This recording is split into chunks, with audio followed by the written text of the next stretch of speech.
As the CS for Treasury and Economic Planning, CS Honorable CP John Mbadi Ngongo, his rate has just arrived, and he has said that the reason is that he is engaged in a critical meeting at the State House that requires his presence and attention. And also he has not indicated when he will be appearing. He has just said, I look forward to engaging your esteemed House at a later date. That is the letter. And you know, I'm also very truthful, so I've read the content as it is. So I want to give a few senators maybe to interact with this communication. Yes, Senators Funa, continue and finish up. Honorable Chair, in fact, that practice is something that you must not allow. There is no way a cabinet secretary can send a letter to you seated in the chair this morning. I am very shocked because you see, Honorable Chair, we woke up very early in the morning to come and attend this session. The question that I was supposed to put to CS Mbadi is a question that is over a year old. It has taken him less than 2 weeks to become a proper Kenya Kwanza cabinet secretary who has no respect for this House. Honorable Chair, we cannot allow this because we want to engage with these CSs. He cannot tell us, and I have heard in this House before, people saying that when Kibaki was president, if there was a matter before Parliament and another one before State House, the precedent was that you come and attend to the matters in the House first. I want to tell John Mbadi that this is unacceptable. This is unacceptable, totally unacceptable, and he has to show respect for this House. And in fact, it is worse that he was a member of Parliament. If he had just been plucked from the wilderness like some of the other people I see, maybe we would excuse him. But he is a member of Parliament. He has even finished 2 weeks. Honorable Chair, this is unacceptable. Respect for this House, and as of yesterday, there was already communication that he had confirmed he was going to come. Kwani these State House meetings just spring up on people like it is a surprise party. Honorable Chair, this is unacceptable. At the very minimum, he should have written yesterday and said he was not going to be able to make it. We have also other business to attend. Honorable John Mbadi must be called to order. This is not the John Mbadi I knew. I don't know what they have done to him. He used to respect Parliament.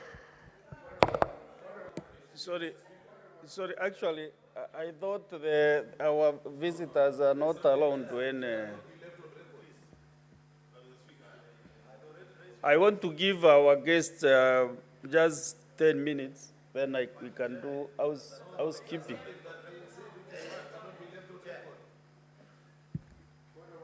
I have directed that our visitors here, the CS for Labor and Social Protection and his team, to give this House 15 minutes to interact with this communication.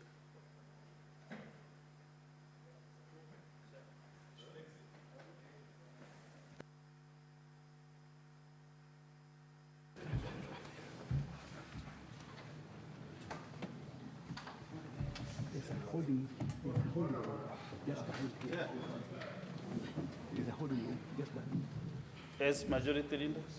Mr. Speaker, I keep telling my friend Sifuna that if he wants to become a good legislator, he must not conflate issues. The point that he's raising is something that all of us on this side agree with. I have been on this floor severally, coming down heavily against cabinet ministers when they fail to appear before this House. But when he wants to leave it on record and say that John Mbadi has become a proper Kenya Kwanza minister who has no respect for Parliament, I cannot allow him to do that, Mr. Speaker, because he's disparaging a cabinet, Mr. Speaker, and their ministers, while he's saying that there's a cabinet minister seated here waiting to respond to questions, Mr. Speaker.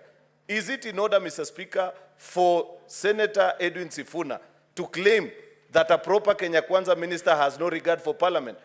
Can he table any fact, Mr. Speaker, to support his allegations, Mr. Speaker? Because otherwise, you reduce a very valid point to a partisan debate that is useless. We had a very valid conversation that we would have had about the presence or otherwise of ministers. But now he wants to distract us with sideshows, Mr. Speaker. Honorable Senators, let us not be emotional on this matter. Actually, this is a matter concerning the whole House. This is a bipartisan issue. So, Senator Sifuna, maybe you can kill a record so that we can... we can be able to move nicely, Honorable Senator Sifuna.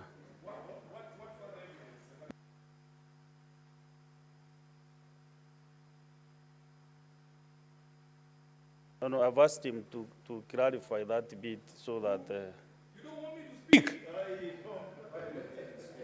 Honorable Speaker, I don't know what other evidence the majority leader would want tabled of disrespect of this House other than the letter that has been brought to you while you are seated in the chair. And the fact that he admits that we have engaged on this issue repeatedly, it is indicative of a tradition within the Kenya Kwanza government that they disrespect this House all the time. We have dealt with this issue more than enough times, Honorable Speaker, and the majority leader cannot gag me. You cannot gag me, Honorable Cheruyot. The disrespect is in that letter that has been brought this morning. We woke up here to do this job. Where is Mbadi? You can't defend Mbadi. Have your seat, Senator Sifuna. Senator Enoch.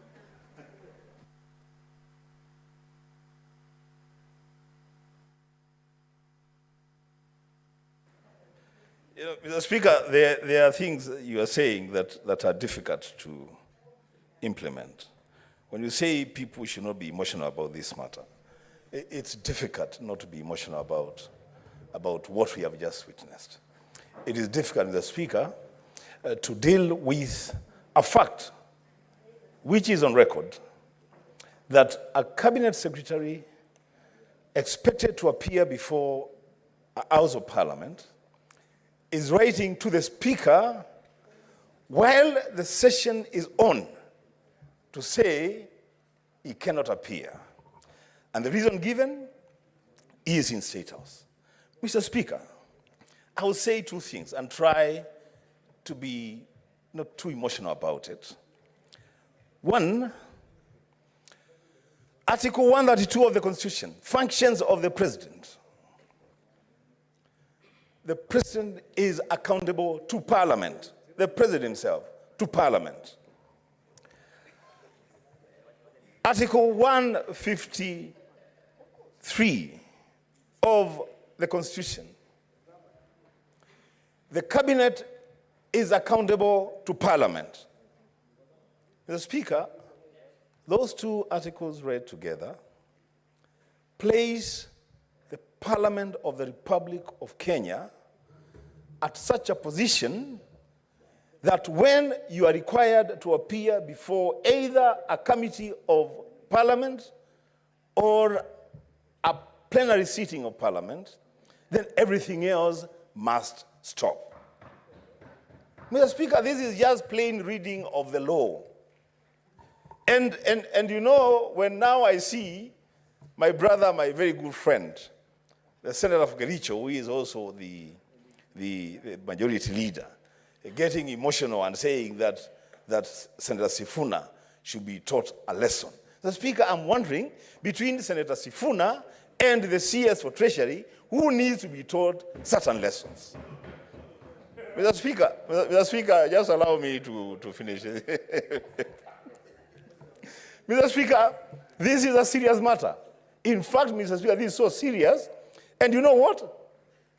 Let us test our own powers and privileges as Parliament. Let us put that to test. Mr. Speaker, you can order the Sergeant at Arms or the Inspector General of Police to present the Cabinet Secretary for Treasury here today, this morning.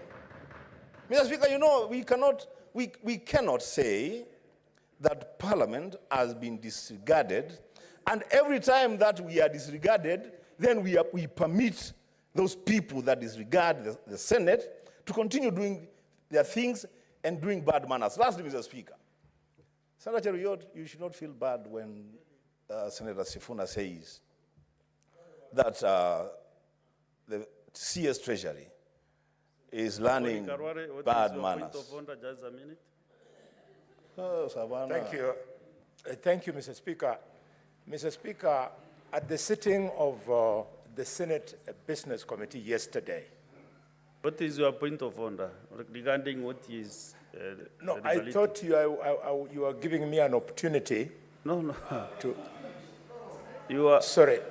I thought he had concluded. You are very experienced member. I am very sorry. When you raise a point of order, you are standing on a point of order. Speaker, I So thought what he had is your concluded. point of order? I thought you.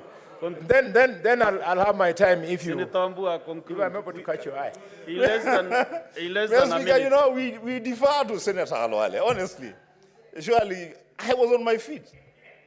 And you're a leader in this house. Mr. Speaker, we are saying you should actually order Masengeli to bring the Treasury CS here in this house. The Speaker. Lastly, I was saying, Mr. Speaker, I was saying that, you know, when Senator Sifuna says that the CS Treasury is learning bad manners and bad behavior from the Kenya Kwanza administration, that is a statement of fact. That this administration is very ill-mannered. That's what it is. This administration has refused many, many times to appear before this Senate. And we are saying the CS Treasury should not go and, when he was donated by ODM to go and join the government, Mr. Speaker, they send him there to go and... Unnecessary anxiety. So Mr. Speaker, I'm just said finishing. we If you just, bear with me 1 there's a minute. point of order Bear with from me the- 1 minute, Mr. Speaker. Just bear with me 1 minute. These Let us- points of order, Mr. Speaker, they don't Listen help. to the point of But order. what point of order on what now? What is out of order now? There is majority.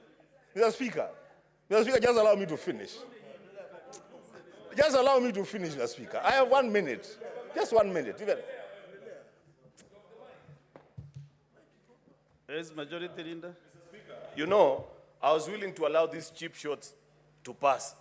But you have heard Senator Wambua repeatedly refer to me in his statement saying that I'm defending the indefensible. Yet, I pointed to Senator Sifuna that what better evidence do you need that Kenya Kwanza cabinet ministers respect this house, other than the fact that while he was making his complaint, there was a cabinet minister seated here.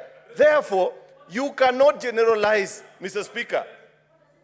Mr. Speaker, if you can protect me from the hecklers, I can make my point, Mr. Speaker. Honorable Senator. But what you are doing is heckling. What better way? Mr. Speaker, it is not a statement of fact what Senator Wambua and Senator Edwin Sifuna are stating, that Kenya Kwanza ministers do not honor summons to this house. I have demonstrated that there is one in the house this morning, Mr. Speaker. Therefore, Mr. Speaker, if one minister fails to appear, Mr. Speaker, if one minister fails to appear, is it a statement of fact, as Senator Wambua is stating, that Kenya Kwanza ministers do not honor summons to this house? I think this minister is, almost every cabinet minister has come to this house more than 100 times, Mr. Speaker. You know, half the time, first of all, the minority side began by boycotting this exercise. They never used to appear. Probably that's why they don't know that ministers have been coming to this house. Senator, let us make progress now. And my 15 minutes are over. Can you conclude in 30 seconds? You are 30 seconds, Senator Wambua. Mr. Speaker, I was saying, and I conclude, that when the CS Treasury was donated by ODM to Kenya Kwanza, I listened to the Azimio leader saying that they have been donated to go and teach those people how to do things. They are not supposed to go there and learn bad manners. They are supposed to go there and teach good manners, Mr. Speaker. So it should be produced here in this house. I thank you, Mr. Speaker. Senator Joyce Korir. Yeah, thank you very much, Honorable Speaker. I also want to raise... Majority Leader and Senator Sifuna. Yeah, thank you very much, Honorable Speaker. Allow me to also register my dissatisfaction in terms of the response by the CS, because, Honorable Speaker, the reason why we came this morning was because of the questions that we had, which are affecting the members of the public, which we were expecting the minister to respond to this morning. Honorable Speaker, I don't know whether we have the prescribed timeline when the minister is supposed to respond, whether he is appearing or not, because it's so shocking that a letter is just being brought to the House during the time when the motions or when the questions are supposed to be responded to, Honorable Speaker. So it's really putting this House in a very awkward position, and I want to say that we need to set as a House. I don't know whether it exists, the time frame that they are supposed to respond. It's really so hurting. We came this morning expecting to get the answers. The very many questions that we have are being weighted by the Kenyans. And I want to say I am one of the persons who is dissatisfied with that letter that has been written by the CS this morning. Thank you, Honorable Speaker.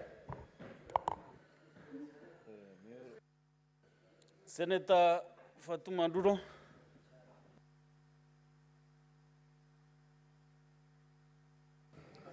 Thank you, Mr. Speaker. Mr. Speaker, I wish to join my colleagues in contributing to this matter.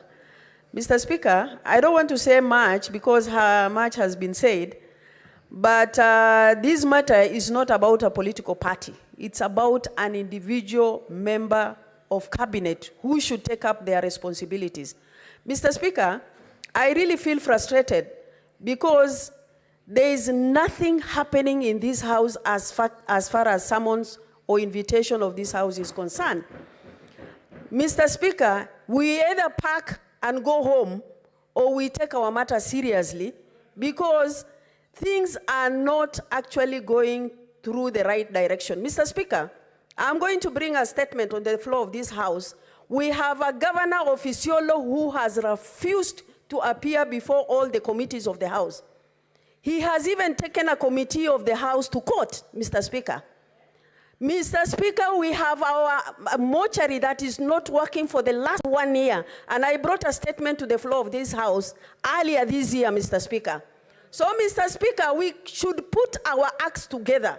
Otherwise, we have no business sitting in this house. And this matter must be taken seriously, Mr. Speaker. I thank you. Senator Modigi. Asante Bwana Spika.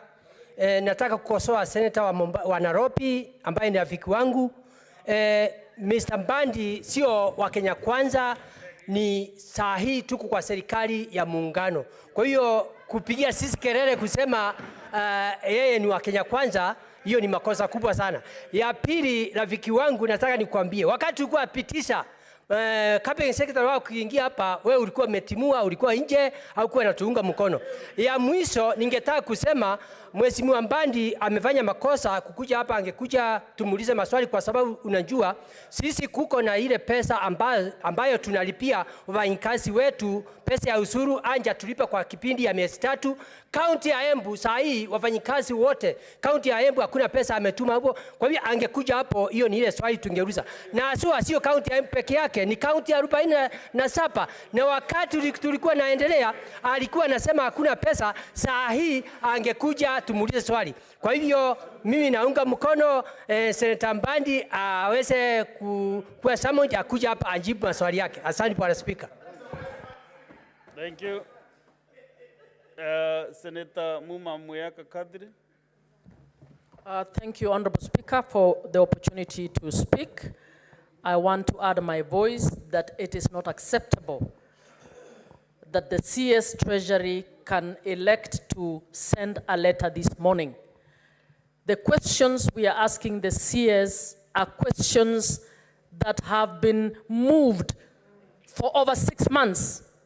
We asked CS Ndongo these questions and he kept ducking them.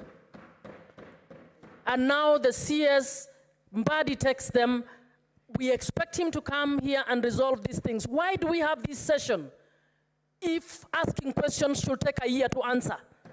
All of you are celebrating this session, indicating that it will be useful. Why do we have it when it takes a year for a CS to actually respond? In this case, 2 CSs running away from responsibility. I think we need to take this seriously, and it is bad manners. You can call it whatever government you want to call it. It's your government. It is bad manners. Last but not the least, Senator Murango James. Asante sana Mstahiki Speaker kwa kunipa hii nafasi kuchangia hili jambo. Ya kwanza niseme ya kwamba tunapokuja hapa, wakati tunakuja kukutana na mawaziri, tunakuanga na vitanda za kulala, tunakuanga na mahali ya kwenda. Hatukuangi tumekaa tu bila kazi ya kufanya. Wakati tumekuja hapa kufanya hilo jambo, na ukumbuke Mstahiki Speaker kwamba Jumatano zote hakuna kamati ambayo inakaa kukandini ama kuangalia jambo lingine lolote, kwa sababu tumetenga wakati muhimu kuja kujadili maneno kama haya.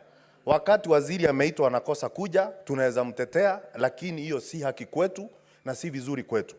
Kama Senator Mondega anavyoongea, kama anajua pesa ya Embu imechelewa kwa muda ya miezi 2-3, angejua leo kama yeye mwenyewe anajali masirai ya watu wa Embu, sio kutetea mwenye hakuja kujibu maswali. Hiyo ni kusema ya kwamba hata yanaridhika na hali ilivyo katika kaunti zetu zote 47. Kwa hivyo ningesema ya kwamba sisi pia tusiende chini kwamba sisi tutakuwa tu tunakaa chini kama watu hawana kazi. Tukiita mtu na aji, tuwe na sheria ambayo itakuwa inamfanya awajibike kwa maneno ambayo amefanya. Kwa muda kumekuwa na madharau ya mbunge ya Seneti na wale ambao wameteuliwa kutoka bunge la kitaifa. Na mimi nadhani ya kwamba huo ukosefu wa adabu hautachukuliwa kupelekwa katika na mawaziri kuja kutudharau wakati tunaita kuja katika nyumba ya Seneti. Niyo tu, Mr. Speaker. Thank you, Senator Murango and all those who have expressed their dissatisfaction. From where you sit. No, the time is over, the 15 minutes. 15 minutes. Onda, Senator Kavindu, onda.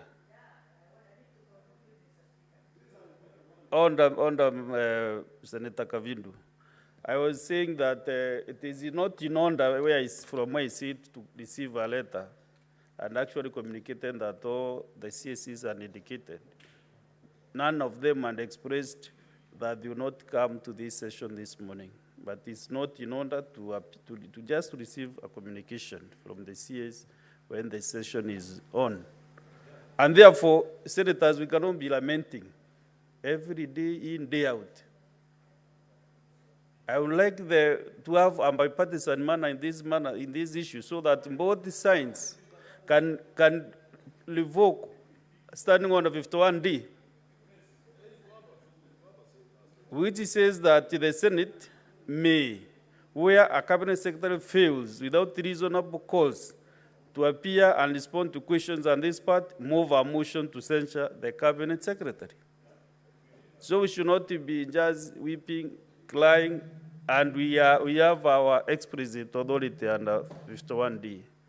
Therefore, I think we should take that direction. I've been the last session also, of all the cabinet secretaries, let me also say that it's only one cabinet secretary who has let this house down.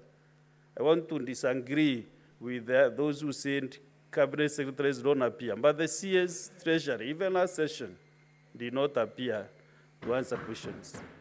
Therefore, this time around, I really request that both sides, you sit and agree on the way forward on this matter. This house belongs to all of us, not to one side of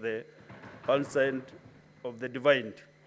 Therefore, on these things, such matters, let us approach these matters in a bipartisan way so that we can move our house forward. We have no other Senate in this republic.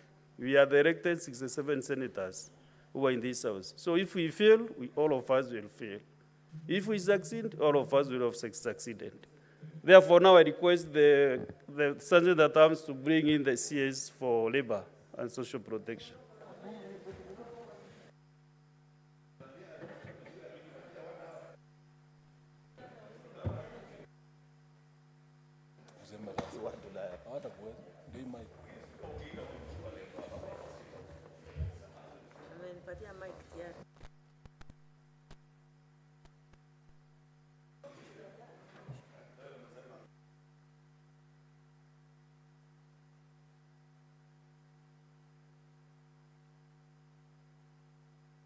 I want to welcome you, the CS for Labor and Social Protection.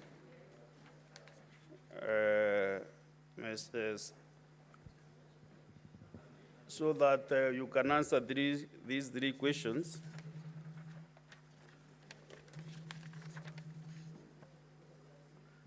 One from the Senator for Machakos County. The other two, the members who asked the other question is not around, but I can see is around. So we start with your question, Senator Kavindu. So waziri, karibu sana katika Senate. Okay, proceed. Thank you, Mr. Speaker, for this opportunity to be able to ask my question. Let me first of all start by congratulating the CS for Labor for appearing here and severally he has appeared before the committees. But before I ask my question, Mr. Speaker, I want to say that the CS Treasury has done very wrong because there is no money in the counties. We have not paid our offices in the counties for the last 3 months because of exchequer. Senator Kavindu. Yeah, I'm coming to my question, Mr. Speaker, but I needed to say that. CS Alfred Mutua is not the shares for Treasury. I know Just that. asking his questions. I was only commenting on what we were commenting before. I'm done. Now I'll ask my question, Mr. Speaker. Thank you. Honorable CS, this concerns, my question is, could the ministry consider collaborating with the Sifuna? Well, let me ask my question, please, don't interrupt me. Could the minister consider collaborating with the consortium of the 7th August 1998 victims to identify and enroll surviving Kenyan victims of the 1998 bombing of the United States of America Embassy in Nairobi into the social assistance program currently being implemented in the ministry and by the ministry? Thank you. CS. Good morning, Mr. Speaker, sir, honorable members. I'm very happy to be here and thank you for the question. Before I start, I just want to say that I'm accompanied by my two principal secretaries, PS Mwadime of Labor and PS Motari of Social Protection.